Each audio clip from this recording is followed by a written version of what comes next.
लोकसभा चुनाव 2024 को लेकर अब कुछ ही समय बचा है। सभी राजनीतिक दल अपनी अपनी तैयारियों में जुटे हुए हैं और इसी बीच लखनऊ में सपा प्रदेश कार्यालय के बाहर एक होर्डिंग लगाए गए हैं जिस पर लिखा गया है ईवीएम हटाओ बैलेट लाओ।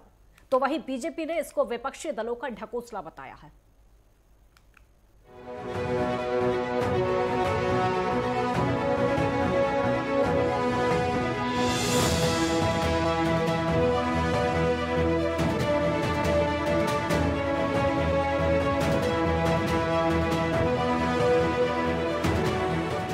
हाल ही में विधानसभा चुनाव में 3 राज्यों में बीजेपी की जीत के बाद विपक्षी दलों ने ईवीएम पर सवाल उठाने शुरू कर दिए हैं। बसपा प्रमुख मायावती जहां पहले से ईवीएम को लेकर सवाल उठाती रही है, तो वहीं सपा अध्यक्ष अखिलेश यादव भी ईवीएम को लेकर सवाल उठा चुके हैं। तो वहीं अब लखनऊ में सपा कार्यालय के बाहर एक पोस्टर लगाया है जिसमें ईवीएम बैन करने की मांग की गई।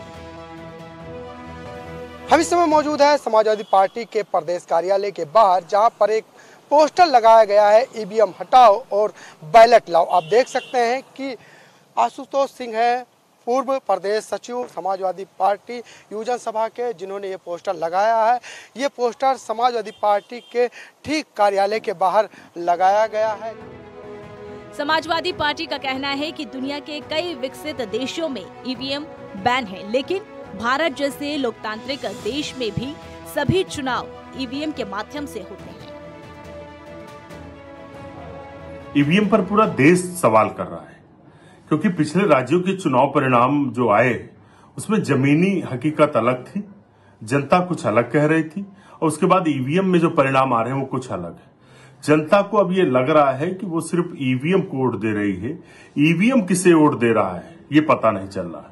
तो लोकतंत्र में पारदर्शिता बढ़े, पारदर्शिता बनी रहे, क्योंकि भारत का लोकतंत्र प्रथम है। लोकतंत्र में लोगों का विश्वास बनाए रखना हमारी जिम्मेदारी है, इसलिए ईवीएम को हटाया जाना चाहिए। ईवीएम की वजह से लोगों के मन में कहीं न कहीं अविश्वास पैदा हो रहा है, जो देश के लोकतंत्र के हित में नहीं है। और भारतीय जनता पार्टी इतनी ईवीएम की वकालत क्यों कर रही है? 2012 में तो ईवीएम का विरोध कर रहे थे, किताब लिखी थी भाजपा के नेता जीवीएल नरसिम्हा राव ने, प्रस्तावना लिखी थी आडवाणी जी ने। आज अगर ईवीएम पे भरोसा फिर से उठ गया है तो ईवीएम को हटाया जाना चाहिए।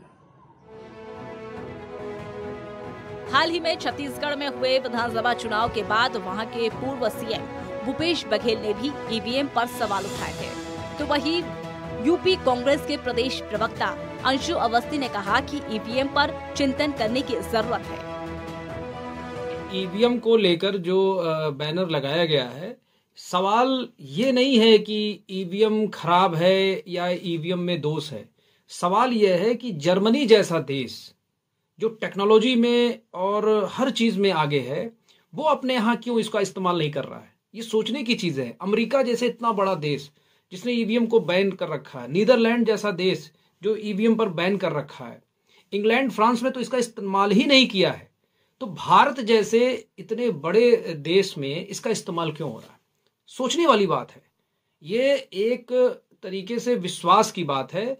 लोकतंत्र में जनता जो है मालिक होती है, और जनता जब अपना मत देती है तो उस पर उसका विश्वास होना चाहिए। तो इसलिए विश्वसनीयता का जो है के कारण ईवीएम पर भरोसा नहीं है, सबसे बड़ी बात है। वहीं बीजेपी प्रदेश प्रवक्ता राकेश त्रिपाठी ने विपक्ष पर तंज कसा है।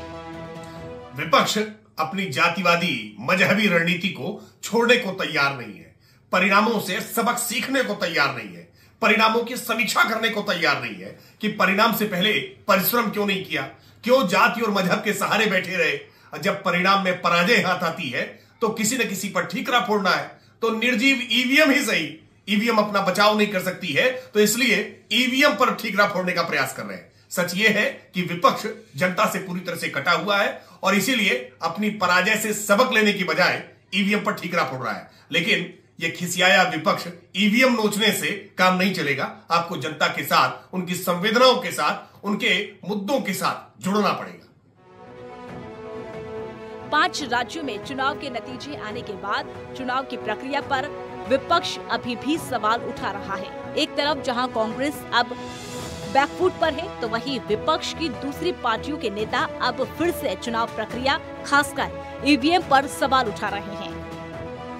Bureau report, network 10। जिस तरीके से 2024 में लोकसभा चुनाव, उसके पहले ईवीएम को लेकर अब मुद्दा गर्माता हुआ दिखाई दे रहा है।